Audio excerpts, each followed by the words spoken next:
주님께서 오신다는 이 말씀은 수세기에 걸쳐서 성도들에게 큰 소망이었습니다. 요한 웨슬레 감리교의 창시자인 웨슬레의 동생인 이 존 웨슬레라고 하는 분은 찬송가를 7,000곡이나 지었다고 합니다. 그런데 그 중에 5,000곡이나 되는 그 내용이 예수님의 재림에 관한 것이었다고 하는 것이죠. 그런데 예수님의 재림에 대하여 오늘날은 많은 성도들에게 그 재림의 그 중요한 사실들이 가벼이 여겨지고 있지는 않는가 한번 생각을 해 봐야 합니다. 생각을 해 보십시오, 여러분.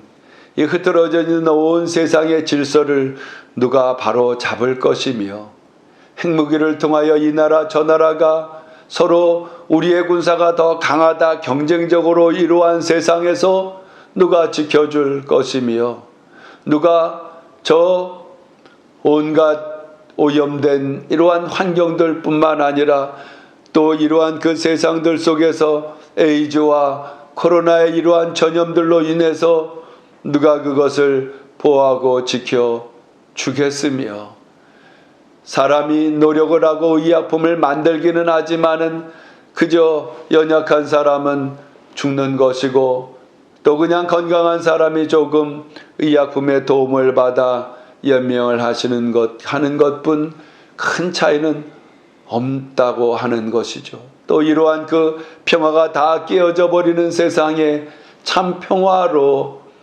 우리를 지도하시며 인솔하실 분이 누구겠습니까? 결론은 예수님밖에 없는 것인데, 예수님께서는 말씀하셨습니다. 내가 다시 올 때에는 양과 염소를 반드시 가르고 염소는 심판을 하리라. 첫째로 많은 사람들이 이 예수님의 재림에 관하여 경홀함을 갖고 있다는 것이죠.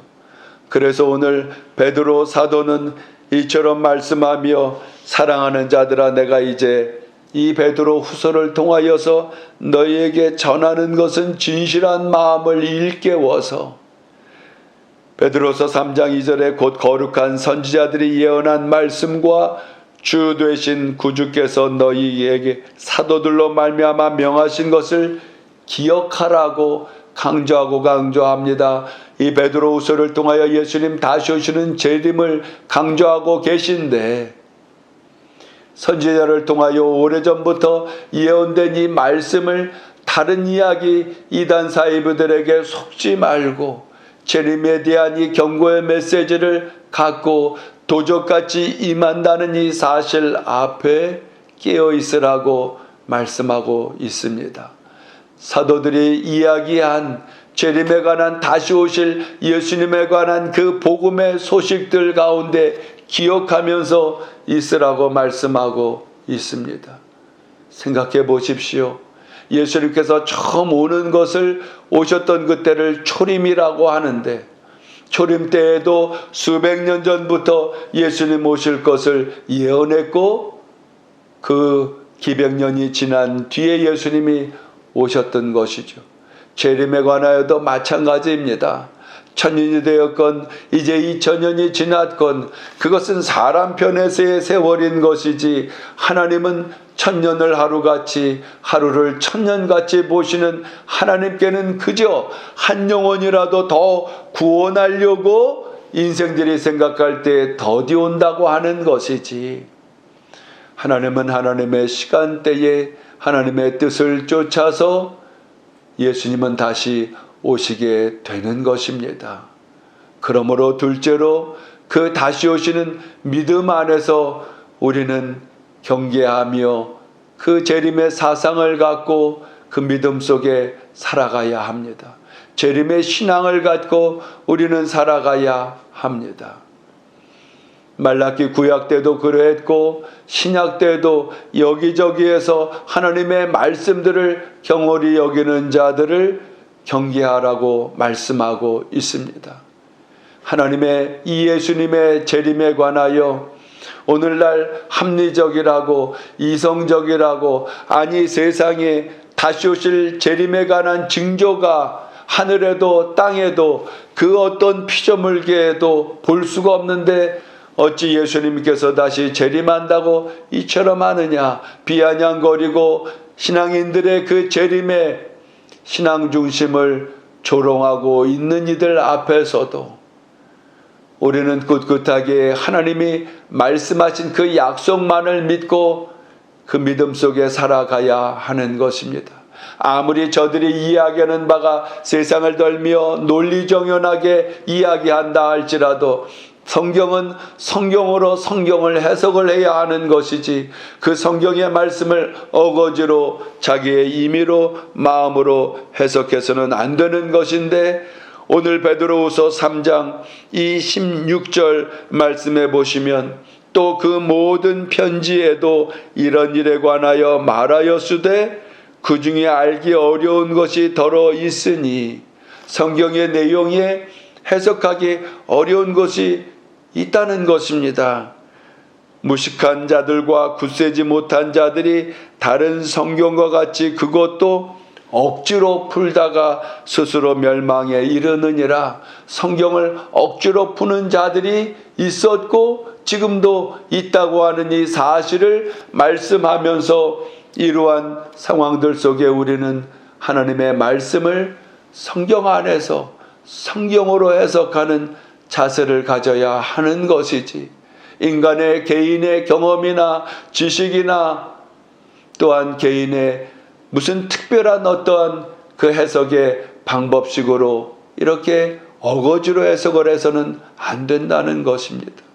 그 중에 하나가 재림에 관한 것인데 재림이 어디 있느냐 혹은 재림이 먼 훗날에 이루어질 수 있으므로 우리의 계획을 멀리로 삼아라 말은 좋습니다. 우리의 계획을 넓게 멀리 보고 물론 세워야 합니다마는 그러나 성경에 말하는 재림은 도적같이 임할 것이므로 깨어있으라 말씀하심은 오늘 임할지 내일 임할지 아니면 10년 뒤에 임할지 우리는 모르지만은 주님께서 말씀하신 도적 같다는 사실 앞에서 우리는 경계하고 깨어 있어야 하는 것입니다.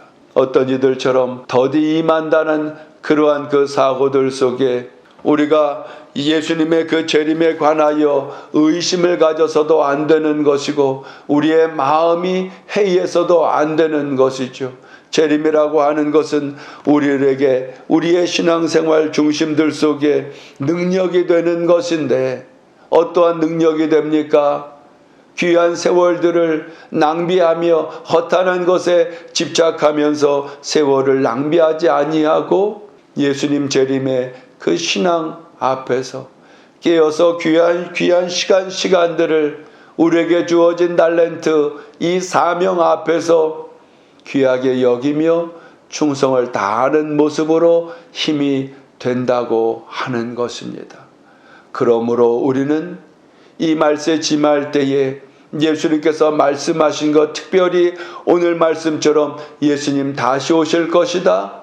예수님이 직접 말씀하시며 그날에는 양과 염소를 가르리니 양은 하나님의 보좌에 천국의 이름을 말씀하고 염소와 같이 이웃에게 무관심하고 사랑을 실천하지 아니하고 은혜를 이기적으로만 보고 사랑하는 이들에게는 지옥의 염소가 이르는 것에 이른다고 하는 사실 앞에서 우리는 깨어서 구원을 받은 이 은혜를 갖고 우리에게 주어진 사명들을 내가 거하는 처소에서 실천하며 하나님의 기쁨이 될 뿐만 아니라 은혜의 삶을 살아가는 저와 여러분이 되셔야 하심으로 재림의 신앙 앞에 오늘도 승리하시는 저와 여러분 되시길 주의 이름으로 축원드립니다.